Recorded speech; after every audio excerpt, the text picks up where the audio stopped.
Rule 115. Rights of the accused. This rule outlines the legal rights of a person charged with criminal offense.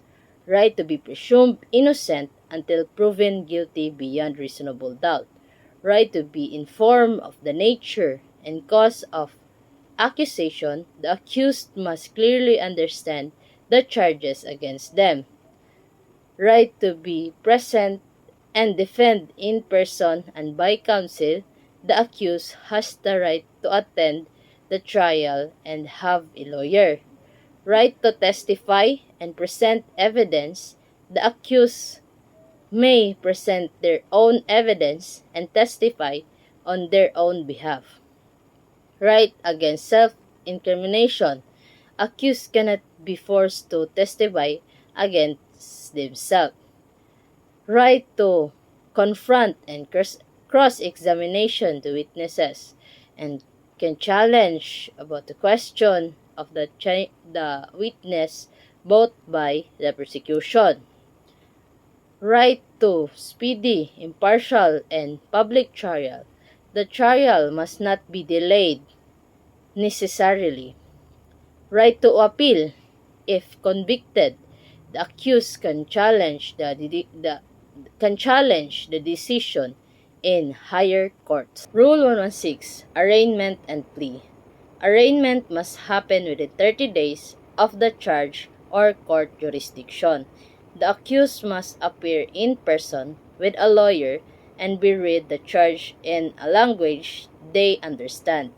The accused then enters a plea, guilty or not guilty. Plea to lesser offense needs approval of the prosecutor and victim. For serious crime, the court must carefully ensure the plea is voluntary and require evidence. A motion to quash can be filed before arraignment to question the validity of charge. Rule 117. Motion to quash. A motion to quash is filed to ask the court to dismiss the case before trial. It must be filed before arraignment. Common grounds includes no offense is charged, court has no jurisdiction, double jeopardy, accused is being tried again for the same offense, or the accused was not properly charged. If the motion is granted, the case is dismissed. If denied, the accused proceeds to arraignment and trial. Rule 118. Pre-trial.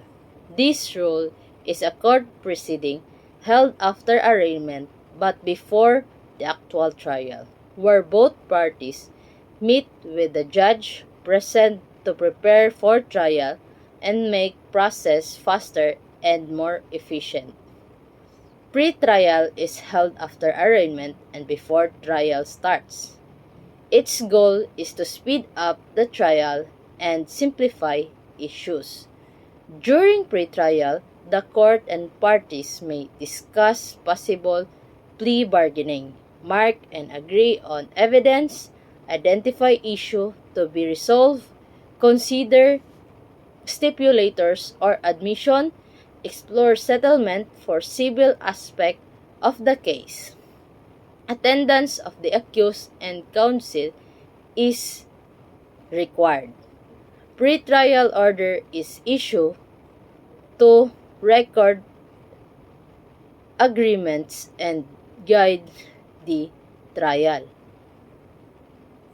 Rule 119. Trial summary. Prosecution presents evidence first, then the defense. Trial must be continuous and speedy. Accused must be present unless absent without valid reason. If prosecution evidence is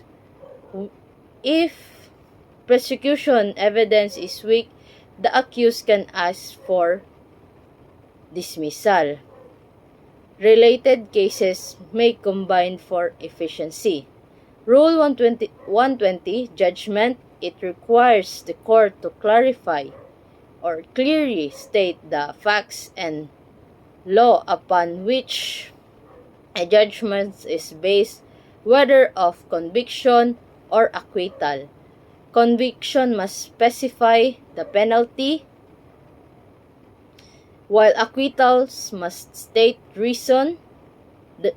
These rules guarantees that the judgment is clear, properly, and delivered and respects to the rights of the accused.